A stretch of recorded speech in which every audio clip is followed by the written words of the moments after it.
மக்களே, ஏப்ரல் 23ஆம் தேதி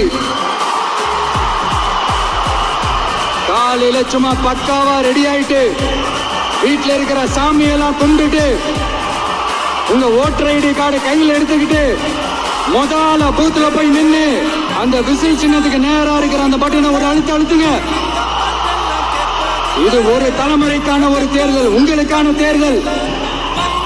எப்பேற்பட்ட வசதியான வாழ்க்கையா இருந்தாலும் எல்லாத்தையும் தூக்கி எறிஞ்சது உங்களுக்காக மட்டுமே வந்திருக்கிறேன். உங்களுக்காக நன்றி கடன் செலுத்துறதுக்காக மட்டுமே வந்திருக்கிறேன். அத்தனை வழிகளையும் தாங்கிக்கிட்டு உங்களுக்காக மட்டுமே வந்திருக்கிறேன். ஒரு நாளும் பொய் சொல்லி உங்களை நான் ஏமாற்றவே மாட்டேன்.